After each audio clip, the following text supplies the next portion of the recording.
काफ़ी लोग पूछ रहे थे, जैसे कि आपको पता है सचिन और मनीषा के यहाँ पे फंक्शन है, तो उन्होंने इनवाइट किया है। ऑलरेडी उन्होंने अपने चैनल पे बताया हुआ है कि हाँ उन्होंने मुझे भी इनवाइट किया है। लास्ट टाइम भी जब उनका घर का गृह प्रवेश था तभी इनवाइट किया था मैं, लेकिन नहीं जा पाई थी।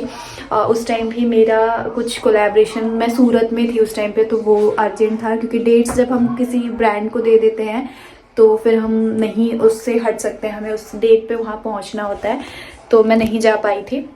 इस बार भी उन्होंने इनविटेशन दिया है मुझे, और बहुत सारी मेरी ऑडियंस तो ऑलरेडी ऐसे बोल रही है निक्की नहीं जाएगी क्योंकि निक्की नहीं जाती है किसी के यहाँ फंक्शन में।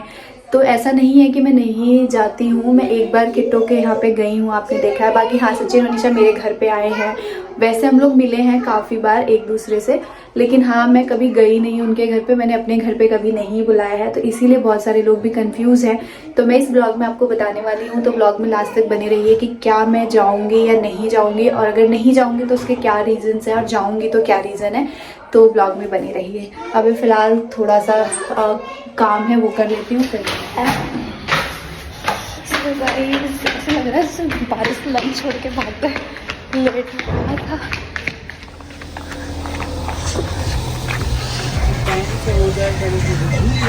मतलब 2 मिनट आपका लंच में वो हो जाते हो। बाय। सो गाइस, लंच में अपने तैयार होने में कितना भी लेट हो जाए, लेकिन वही लंच में लेट हो जाते हैं तो भाई सबके हस्बैंड मुझे लगता है ऐसे ही करते होंगे, तुरंत छोड़ के भागते हैं लंच। अरे बाप रे, बहुत ठंडा बाटे, बहुत बहुत बहुत। चलो जी चलते हैं ऊपर ना मुझे। सो गाइस, आपको पता है सुबह सुबह हम लोग उठते हैं और उस टाइम पे इतनी हबड़ दबड़ होती है लंच की, बहुत ज़्यादा हो जाती है क्योंकि सुबह सुबह मेरे को ना, जी पापा जी बाहर नहीं खे बनावत नहीं, और मेरे पापा जी को चाहिए होती है सुबह सुबह कम से कम 2 से 3 कप, 3-4 कप चाय। जब तक वो 4-5 कप चाय नहीं पीते हैं तब तक वो नहाने नहीं जाएंगे, तब तक वो गुस्से में रहेंगे। एक तो सुबह सुबह चाहिए होती है जब हम लोग सब उठते हैं 7, 7:30, 8 बजे, उसके बाद बैक टू बैक चाहिए होती है। सो मैंने अभी रख दिया है यहाँ पे चाय। मम्मी भी आज उठ गई हैं। मम्मी की तबीयत क्या बेटा, धोया है बेटा क्या,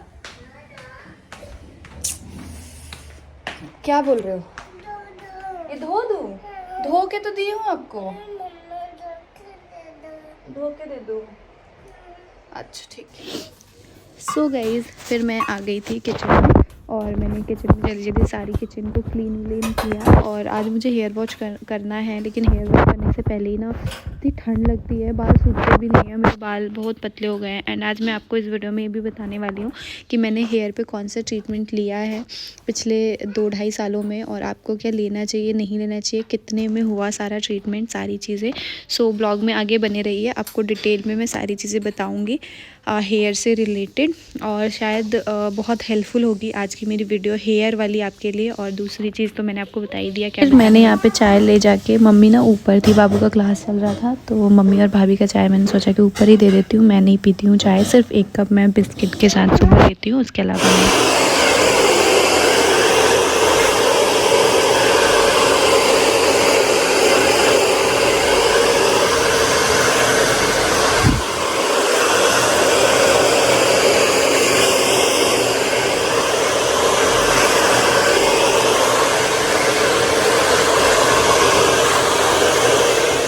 चुकी हूँ मैं, बहुत ज़्यादा कपकपी चढ़ी हुई थी, और जो बाल हैं वो मैंने सुखाए ड्रायर से क्योंकि ऐसे टपक रहे थे। और धनवी ना फीड करती है, तो अभी उसको ज़्यादा, उसकी तबीयत ख़राब हो जाएगी अगर मेरे बाल ज़्यादा देर तक गीले रहेंगे, तो इसलिए मैंने ड्रायर यूज़ किया। और फिर मैंने माता रानी की पूजा की, और उसके बाद हो गई है ना।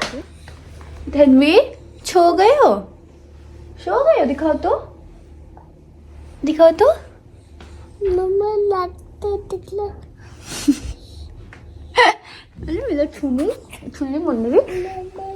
अभी धनवी ओके है, थोड़ा सा ज़्यादा नहीं, थोड़ा सा बना नला दनी आखिर नारी जी के मम्मी ठंडा लागी तू तब।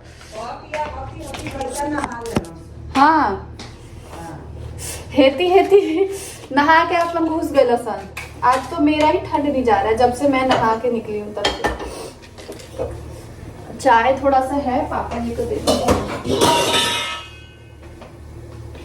जिंदगी एक सफर है सुहाना, यहाँ कल क्या हो किसने जाना। क्या मम्मी? ये धोकर भी ऐसा ही दिखा दे। क्या रजाई उसमें बेड में जगह मैं डालती हूँ। नानी जी नहा लेनी, ठंडा नहीं खेला हमरे बारे पहले के पूरा ओए मेरा जइया में घुसाई हम रोटियां बना के लिया देता नहीं। ऊपर देख ले। हाँ देख लेना फिर रवीना चढ़ा दे नहीं, ठीक है। जिंदगी एक सफर है सुहाना, यहाँ कल क्या हो किसने जाना। किसी भी काम को हंसते गाते कर लेना, यही है। सो गाइस, आपको पता है ठंड में हमें काम तो करना है, लेकिन बहुत सारे लोग ऐसे होते हैं ना कि यार रोग आके करते हैं, लेकिन नहीं, अपना हंसते खेलते कर लो काम। काम क्या यार, खाना बनाना है और बहुत ठंड लगती है। ब्लॉग मैंने कल रात को स्टार्ट किया था और सोच रही थी अब बैठ के आराम से तसल्ली से बात करूँगी। अब बैठ के पता है यार ठंड में ना हेयर वॉश कर लो और उसके बाद देखो बाल मेरे बहुत ही ज़्यादा ख़राब हो गए हैं। अच्छा आपको पता है बहुत सारे लोग मुझसे पूछते हैं हमेशा से कि दीदी आपने कौन सा ट्रीटमेंट कराया है, तो फाइनली मैं आज आपको बताती हूँ। एक तो सबसे पहले मैंने स्मूथनिंग कराई थी, फिर मैंने कैरेटिन कराया, फिर मैंने बोटॉक्स कराया। मैंने 3 अभी तक ट्रीटमेंट लिए हैं अपने बालों पे। मेरे बाल ना बहुत ख़राब थे पहले, आपने देखे होंगे, मतलब बहुत ही ज़्यादा ऐसे झाड़ू टाइप्स, तो इसीलिए मेरा मन था, तो मैंने स्मूथनिंग कराने के बाद फिर मैंने कैरेटिन कराया था, फिर मैंने बोटॉक्स कराया था। 3 बार करा चुकी हूँ और इन तीनों बार का जो मेरा एक्सपीरियंस रहा है, जब हम कराते हैं कोई चीज़, नई चीज़ें तो बहुत अच्छी लगती है, लेकिन उसको मैनेज करना, उसको कैरी करना बहुत मुश्किल होता है। एक तो बहुत एक्सपेंसिव होता है ये जो भी ट्रीटमेंट है। जब मैंने पहली बार कराया था और स्मूथनिंग तो 4-4.5 हज़ार में हुआ था, फिर जब मैंने कैरेटिन कराया तो 6,500 में हुआ था, जब मैंने फिर बोटॉक्स कराया तो वो 8,500 में हुआ। तो जैसे जैसे वो हुआ और मेरा वो बढ़ता गया। और मेरी लेंथ आप देख सकते हो, मेरी लेंथ ना बहुत छोटी है, तो बहुत ज़्यादा मेरी लेंथ भी नहीं है, बट स्टिल इतने पैसे लगे थे। और इसको मुश्किल मैं इसलिए बोलूँगी ना, आपके बाल बहुत गिरते हैं, ठीक है। और प्लस आपको पता है स्मूथनिंग ये सब कराने से मतलब बहुत रिस्क होता है, और प्लस आपको बहुत सारे घंटे निकालने होते हैं पार्लर में बैठने के लिए। तीसरी चौथी चीज़ कि आपको हमेशा बाल बस खोल के रखने होते हैं। आप कोई रबर बैंड नहीं लगा सकते हो, आप कभी भी जूड़ा नहीं लगा सकते हो, आप कोई ऑयलिंग नहीं कर सकते हो, ऐसा पार्लर वाले बताते हैं। और इतना ही नहीं, आप ये सारा प्रोसेस में पैसे खर्च कर देते हो, उसके बाद आपको हर महीने 3 से 3.5-4 हज़ार का शैम्पू, कंडीशनर और सीरम जो उनकी जो मतलब हमें सजेस्ट करते हैं वही अप्लाई करना होता है। अगर आप दूसरा अप्लाई करोगे तो आपके बाल जल्दी ख़राब हो जाएंगे। और बहुत सारा एक्स्ट्रा केयर की, मतलब बहुत सारा तामझाम है यार। तो मैं तो अब नहीं कराऊंगी, हर बार सोचती हूँ कि अब नहीं कराऊंगी, क्योंकि एक तो बहुत सारे पैसे खर्च होते हैं, प्लस इसको मैनेज करना, कैरी करना बहुत मुश्किल होता है। पर लुक बहुत अच्छा आता है अगर करा लो तो। मेरे बाल पहले इतने थे और अब वो बिल्कुल इतने हो गए हैं, सिर्फ और सिर्फ ट्रीटमेंट की वजह से। मेरे बाल बहुत गिरे हैं और बहुत गिरते हैं अभी भी। और आपको आपको कितना भी हेडेक होगा ना, तो आप ऑयलिंग नहीं कर सकते हो सबसे ज़्यादा ये। और ये मतलब चल जाते हैं 6-7 महीने अच्छे से चलते हैं, सिर्फ 6-7 महीने, इसके बाद आपको दोबारा कराना पड़ता है। इससे ज़्यादा नहीं चलते हैं। ऐसे लोग बोलते हैं कि 1-1.5 साल चल जाते हैं, पर नहीं चलते हैं। मेरा पर्सनल एक्सपीरियंस है जो मैं आप सभी के साथ शेयर कर रही हूँ। अभी मैंने कंघी नहीं किया है, इसीलिए थोड़े से ऐसे लग रहे हैं। कॉम्ब वगैरह कर लो तो सही लगते हैं। और सबसे अच्छी चीज़ एक इसकी ये है ना कि अगर आप स्मूथनिंग वगैरह करा लो तो आपको जब कहीं जाना हो तो आपको हेयर स्टाइल को लेके बहुत ज़्यादा सोचना नहीं पड़ता है। बस ओपन करो और वो स्मूथ होते हैं, स्ट्रेट होते हैं, तो काफ़ी अच्छे से हो जाता है।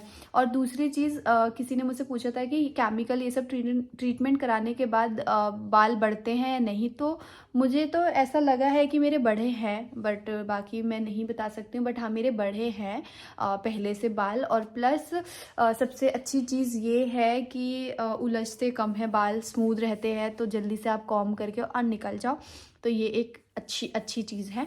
तो बाकी टोटली आपके ऊपर डिपेंड करता है कि आप, इसीलिए आप हमेशा मुझे किचन में या कहीं काम करते हो देखते हो ना, तो मेरे बाल खुले रहते हैं, क्योंकि मैं सोचती हूँ थोड़ा लंबा चल जाए, इसलिए मैं रबड़ बैंड वगैरह नहीं लगाती हूँ। ठंड में तो चल जाता है, क्योंकि ठंड में इतना पता नहीं चलता, गर्मी में हालत ख़राब हो जाती है बाल पूरे दिन ओपन करके रखने में।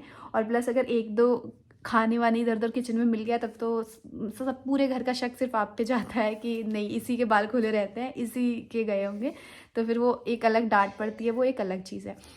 चलिए, इन सब का तो मैंने आपको बता दिया। अब वापस लौट के आते हैं हमारे टॉपिक पे, जिसके लिए मैंने आज ये ब्लॉग स्टार्ट किया था। गाइज़, बहुत सारे मेरे चैनल पे नीचे कमेंट में क्वेश्चंस हैं। इनफैक्ट बहुत सारे ऐसे मेरे फ्रेंड्स भी हैं जिन्होंने मुझसे पर्सनली पूछा है कि क्या मैं सचिन मनीषा के घर उनके यहाँ पार्टी में जा रही हूँ या नहीं जा रही हूँ, और इनविटेशन आया है या नहीं आया है इससे रिलेटेड। तो सबसे पहले मैं आपको बता दूँ कि इनविटेशन आया है, बहुत प्यार से इनविटेशन उन्होंने एक बार नहीं, दो बार नहीं, 4 बार 5 बार बहुत बार मुझे बोला। आपको पता है एक चीज़, जब उनके घर में घरभोज था और भी बहुत सारे ऐसे फंक्शन थे, चाहे मैं सचिन के घर की बात बोलूँ, सचिन भाई के घर की बात बोलूँ, या अमित भाई, कहीं किसी के भी घर के, किट्टो के घर, नेहा दीदी के घर, सब लोग मुझे हर चीज़ में अपने इनवाइट करते हैं।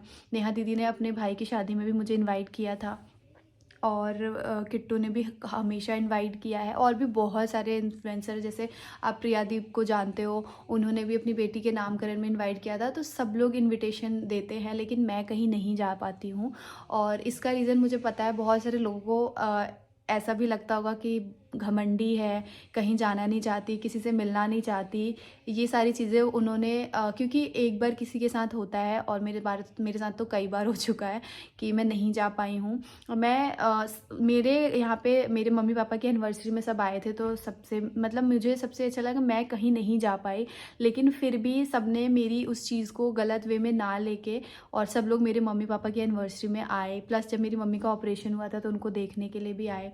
तो एक पता है आपको, कुछ रिश्ते ऐसे होते हैं ना जिसमें आपको सामने वाले को समझना पड़ता है, तभी वो रिश्ते चलते हैं। अगर आप नहीं समझोगे उसकी मजबूरियों को तो वो रिश्ते नहीं चलेंगे। तो कुछ ये ऐसे रिश्ते हैं जो मैंने यहाँ सोशल मीडिया यूट्यूब से कमाए हैं। बहुत प्यारे रिश्ते हैं ये, और मैं इनको चाहती हूँ कि हमेशा संभाल के रखूँ, क्योंकि जब आप ऐसी चीज़ों में कभी फंसते हो ना, तो ये लोग बहुत साथ देते हैं। स्पेशली मैं नहीं जा पाई थी नेहा दीदी के घर पे भी, और हम लोग एक बार दिल्ली में भी हमारा मिलने का प्लान था, बट नहीं हो पाया था।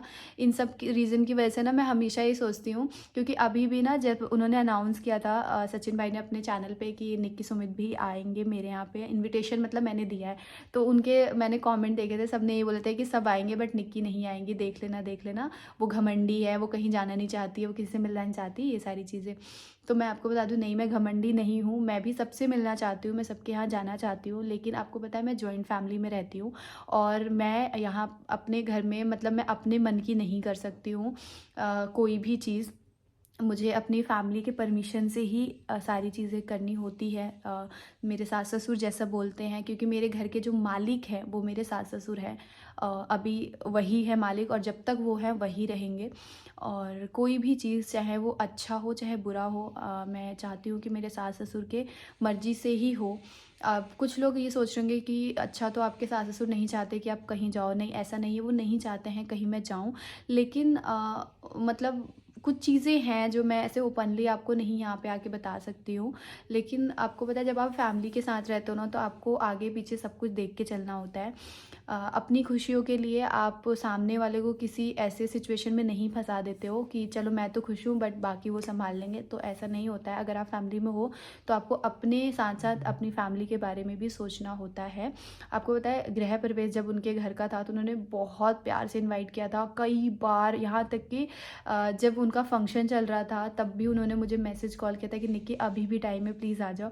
बिकॉज़ मेरे यहाँ से अम्बाला 3-3.5 घंटे का रास्ता है बाय रोड गाड़ी से, तो बहुत पास है, ज़्यादा दूर नहीं है। तो उनको लास्ट उसमें भी ये होप था कि मैं जाऊँगी, क्योंकि मैं सच में जाने वाली थी। लेकिन आपको मैंने बताया था ना कि उस टाइम मुझे सूरत जाना पड़ गया था कोलैबोरेशन की वजह से, तो मैं नहीं जा पाई थी। और प्लस आपको पता है, मेरे जो हस्बैंड का प्रोफेशन है, सबसे बड़ी चीज़ ये है कि अगर मेरे हस्बैंड सेम फील्ड में मेरे साथ होते हैं यूट्यूब पे, अगर उनका पूरा जैसे होता तो मेरे लिए ऐसे फंक्शन अटेंड करना बहुत ईजी होता। लेकिन क्योंकि मेरे हस्बैंड का जो है वो पूरा अलग है, उनका ऑफिस वर्क पूरा अलग है, मेरा अलग है। तो मेरे माहौल में उनका थोड़ा सा घुलना मिलना मुझे ऐसा लगता है उनके लिए अनकंफर्टेबल होगा, तो इसीलिए और मैं थोड़ा सा दूर रहती हूँ, क्योंकि मैं नहीं चाहती कि मैं अपनी वजह से उनको किसी ऐसे सिचुएशन में डालूँ जहाँ वो अनकंफर्टेबल हो। बट ऐसा मुझे अब लगता है कि ऐसा नहीं होगा, क्योंकि ऑलरेडी वो सबसे मिल चुके हैं। मम्मी पापा की मेरे एनिवर्सरी में सब लोग आए थे और सबसे वो मिले जुले हैं।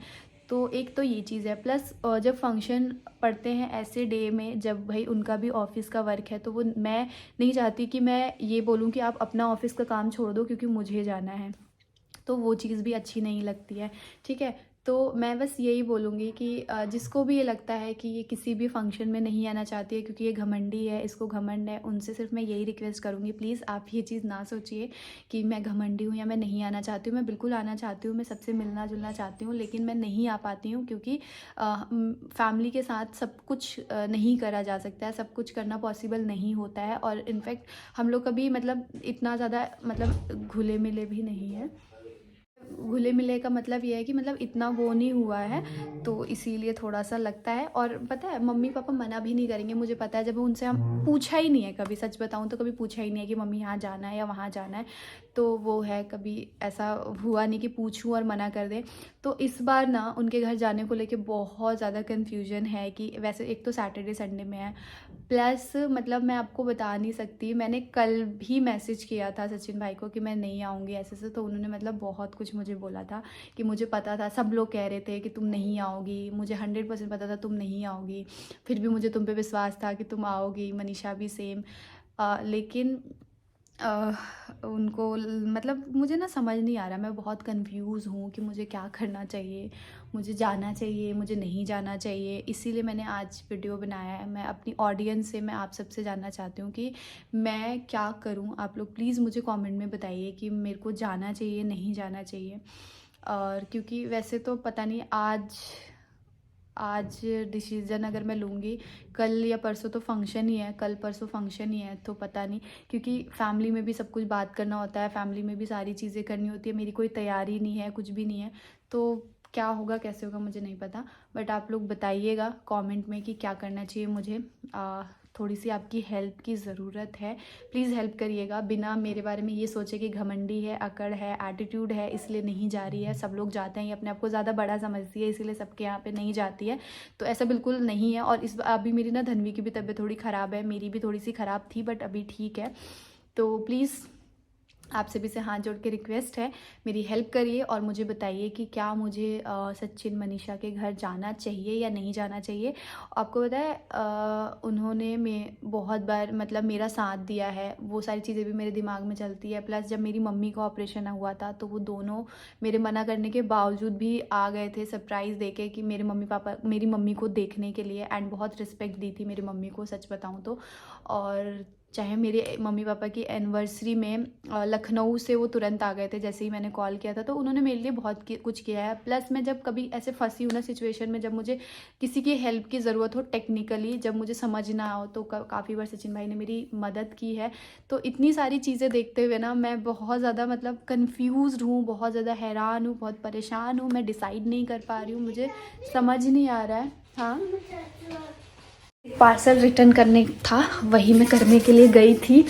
तो बाकी प्लीज़ मेरे इस कन्फ्यूज़न को थोड़ा सा दूर करिए और मेरी मदद करिए कि मुझे क्या करना चाहिए, जाना चाहिए, नहीं जाना चाहिए, और क्या करना चाहिए। क्योंकि मैं आप लोग जो कमेंट करोगे उसके, क्योंकि मुझे मेरे हस्बैंड को भी मनाना पड़ेगा, मुझे मेरे घर में भी बात करना पड़ेगा, और हस्बैंड का तो देखते हैं क्या होता है। मुझे ऐसा लगता है ना कि वहाँ जहाँ मतलब मेरा जो भी वो है ना, जहाँ पे हम सारे इन्फ्लुएंसर्स होते हैं तो सबके हस्बैंड सब लोग ब्लॉगिंग करते हैं, बस एक मेरे हस्बैंड नहीं करते हैं। तो मुझे लगता है कि उनको थोड़ा अनकंफर्टेबल फील ना हो, उनको थोड़ा अजीब सा ना लगे, इसीलिए और मैं पीछे हट जाती हूँ ये सोच के कि कोई बात नहीं, फिर कभी मिलेंगे। और मतलब मिले तो हैं ही काफ़ी बार, किट्टो के यहाँ पे जब मैं गई थी उनकी एनिवर्सरी में तो भी हम लोग मिले थे, सब लोग एक दूसरे से मिले हैं। और पता है सबसे अच्छी चीज़ क्या होती है ना, कि मिलने जुलने से ना बहुत सारी चीज़ें आपको पता चलती है, और सारी चीज़ें सबके नेचर का रियल नेचर, क्योंकि जब आप ब्लॉग में देखते हो ना उससे कई गुना अलग सारी हमारी दुनिया है। तो वो चीज़ होता है, बट वही है, फैमिली के साथ बहुत सब कुछ पॉसिबल नहीं है। कुछ फैमिली के लिए अपनी कुछ खुशियों को दबाना भी पड़ता है। और बस, तो इस ब्लॉग को करते हैं एंड, और आपके जवाब का, आपके कमेंट का मैं कमेंट सेक्शन में वेट करूँगी। तो प्लीज़ मुझे जल्दी से बताइए।